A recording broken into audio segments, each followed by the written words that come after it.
আল্লাহর হাবিব সাল্লাল্লাহু আলাইহি ওয়াসাল্লাম বলেন, আল্লাহ উম্মতের কি হবে?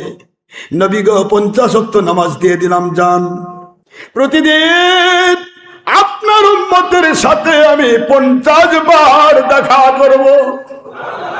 আল্লাহ এত করে নামাজ দিলেন, আমার উম্মত কেমনে পড়বে জানি না। আল্লাহ বলেন, আমি প্রতি ওয়াক্তে আমি নিজে মসজিদের মিনারায় গিয়ে ডাকবো। আপনার উম্মতকে ডেকে ডেকে আমি নামাজ পড়াবো। আমি বলবো, উম্মত রে, ও আখেরি নবীর উম্মত, বড় মহব্বত করে তোমাকে আখেরি নবীর উম্মত বানাইছি। আমি তোমাকে ভালো বেজে ফেলেছি রে। সারা রাত ধরে আরামে ঘুমাইছো, এবার সকাল বেলা কারো সাথে দেখার আগে আমি আল্লাহর সাথে একবার দেখা করো। আমি তো নামাজ দিয়েছি তোমার দিদার দেওয়ার জন্য। আসসালাতু মিরাজুল মুমিনিন, নামাজ হলো মুমিনের মেরাজ। আমি তো নামাজ তোমাকে কষ্ট দেওয়ার জন্য দেই নাই। একদিকে নামাজ পড়বে জান্নাতের দরজা খুলবো, আরেকদিকে নামাজ পড়ার কারণে তোমার শারীরিক ব্যায়াম কমপ্লিট করে দেব। আরেকদিকে নামাজ পড়ার জন্য আমি আল্লাহ প্রতিবার তোমার সাথে দেখা দেব। বান্দারে, কত মানুষ হাসপাতালে ভর্তি, ওরা ঘুমাইতে চাই, ঘুমাতে পারে না। তুমি আরাম করে ঘুমাইছো, ফজরে উঠো, আমি মালিকের সাথে একবার দেখা করো। এই নামাজ আদায় করে তুমি দুনিয়ে যাও, হালাল রুজি কামাই করো, আমি বরকত দিয়ে ভরে দেব। নামাজ পড়েছো, তুমি মালিকের মহব্বত করেছো, আখেরি নবীর উম্মত হিসেবে তার দুশ্মনী করো নাই। নবীকে আমাদের মতো বলো নাই, বড় ভাইয়ের মতো বলো নাই, মাটির মানুষ বলো নাই, নবীর দরুদ সালামের দুশ্মনী করো নাই। দুনিয়াতে তুমি যদি চলতে গিয়ে কোনো জায়গায় বিপদে পড়ো, আমি আল্লাহ বলছি রে, আমি গয়বী মদতে তোমাকে বাঁচাবো। সারাদিন কাজ করেছো, টায়ার্ড হয়ে গেছো, আমার আল্লাহ বলে এই সময় আমার দিদারে আয় রে, গোসল করে আমার দিদারে আয়, জোহর নামাজে দাঁড়া আমার সামনে। আমি তোর সারাদিনের পরিশ্রমে বরকত দিয়া তোর শারীরিক সকল দুর্বলতা দূর করে দেব, সুস্থতা দেব। মালিকের দিদারের সাথে সাথে তোমার ভিতরে রুহের পাওয়ার আমি বাড়ায়া দেব। এবার তুমি কাজে যাও। আসর নামাজ 9 রাত 9 দিন, মাঝখানে একটা টাইম আছে, এই টাইমটাতে আমি আল্লাহ তোমাকে চাই রে দেখা করতে।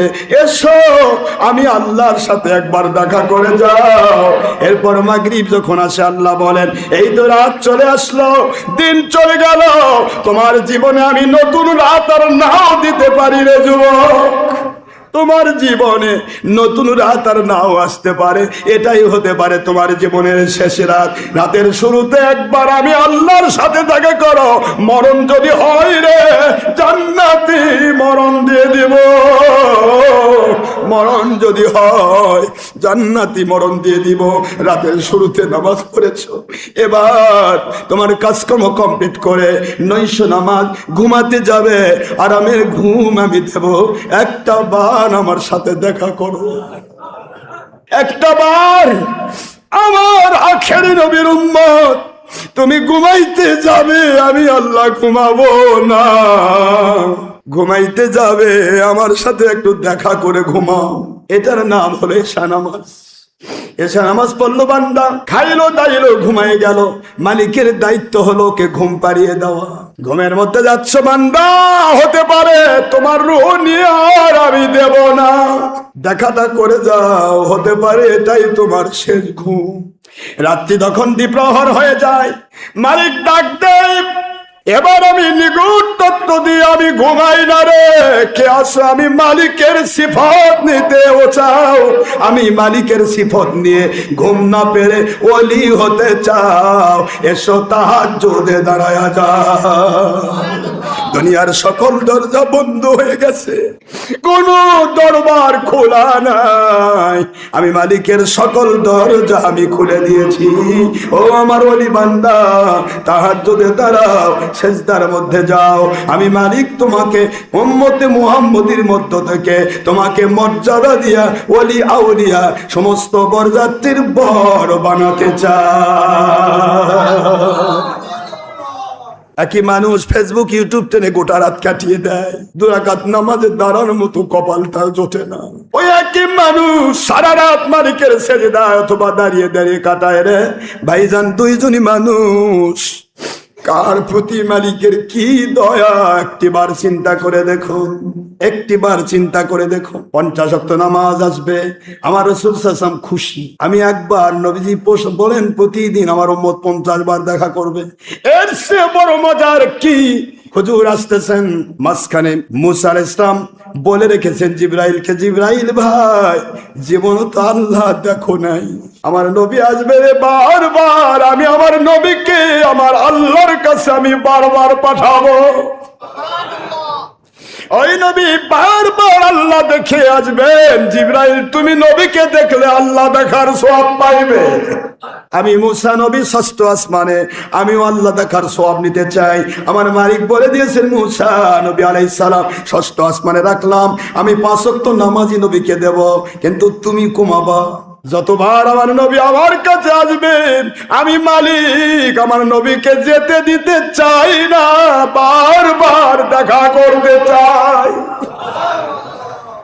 যেহেতু দেখার ক্ষমতা তোমার ভিতরে নাই, আমার নবীকে যতবার পাঠাতে পারবা মুসা নবী আলাইহিস সালাম, ততবার আপনি আমি আল্লাহর দিদারের সওয়াব পাইবেন।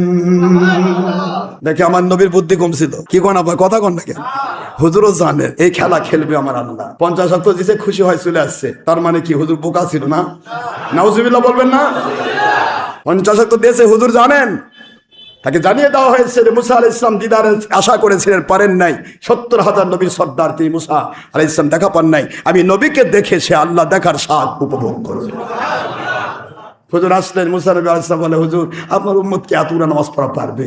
নবী মুসকি মুসকি হাসার কয়, মুসা নবী কয় রাকাত পড়া পারবে? কয় জানতো আল্লাহর কাছে একটু কুমাবার কর। আল্লাহ পাকের হাবিব 5 বার গেলেন, সুবহানাল্লাহ।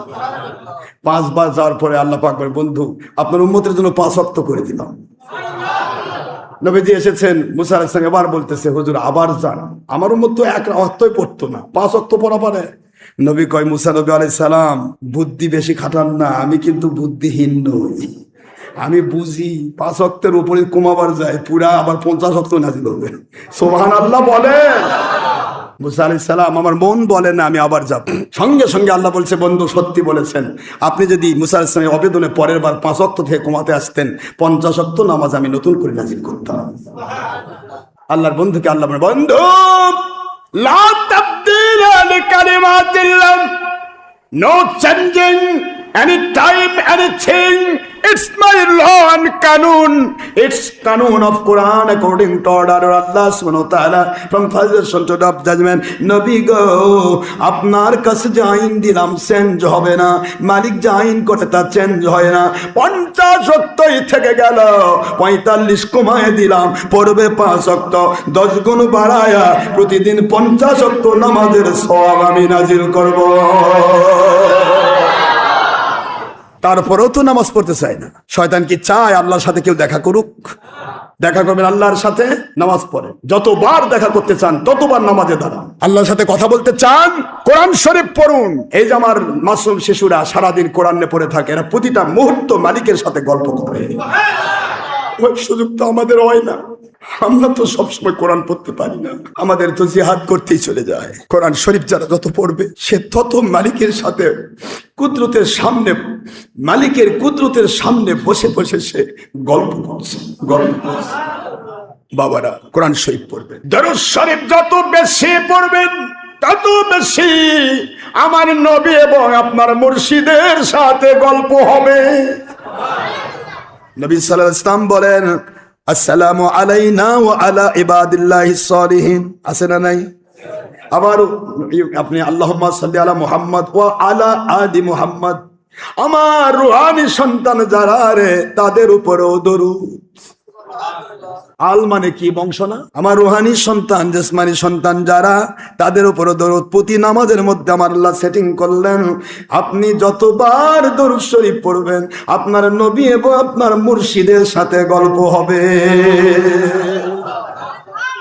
মুর্শিদের কেতাব যত পড়বেন, মুর্শিদের ওয়াজ যত শুনবেন, ততবার মুর্শিদের দেখার সওয়াব পাবেন, সোহবতের সওয়াব পাবেন। মুজাদ্দিদ আল-ফিস সানি রহমাতুল্লাহ লেখেন, আমার মাকতুবাত শরীফ যেই বাড়িতে থাকবে, মনে রেখো আমি মুজাদ্দিদ আল-ফিস সানি সেই বাড়িতে। আমার মাকতুবাত যেই বাড়িতে পড়বে, আমি মুজাদ্দিদ আল-ফিস সানির সাথে সে গল্প করতেছে, আমার সহবতে আছে। এটাই যদি সত্য হয়, মুজাদ্দিদ আল-ফিস সানি রহমাতুল্লাহ আলাইহি যে মাকতুবাত মানে হলো চিঠিপত্র, যতবার মুরিদদের কাছে তিনি চিঠিপত্র আদান প্রদান করেছেন, ওটাকে অ্যাড করে মাকতুবাত শরীফ করা হয়েছে। বাবারা, আপনার মুর্শিদ কোরআনের আয়াত লিখলো, হাদিসের আয়াত লিখলো, হাদিসের অর্থ লিখলো, হাদিস শরীফ কোন কেতাব কত পৃষ্ঠা লিখলো, এত কিছু দেওয়ার পরে যখন ওই কেতাব নিয়ে বসবেন, একদিকে আল্লাহর কোরআন পড়বেন, মালিকের সাথে গল্প, আরেকদিকে হাদিস পড়বেন, নবীর সাথে গল্প, ওর ভিতরে দরুদ আছে, নবীর সাথে গল্প, আরেকদিকে মুর্শিদের হাতের লেখা, মুর্শিদের সাথে গল্প। সোহবতে সালে তোরা সালে কোনাত, সোহবতে তলে তোরা তলে কোনাত। যে যত বেশি সোহবত দিতে পারবে, সে তত বেশি তার পাওয়ার বৃদ্ধি করবে, আল্লাহর কাছে রুহানি পাওয়ার। কিয়ামতে আল্লাহ বলবেন, যাও তোমার পাওয়ার বেড়ে গেছে, যত খুশি তোমার জাহান্নামী মানুষগুলোর মধ্য থেকে কমের পক্ষে 10 জন ব্যক্তিকে নিয়ে তুমি জান্নাতে চলে যাও।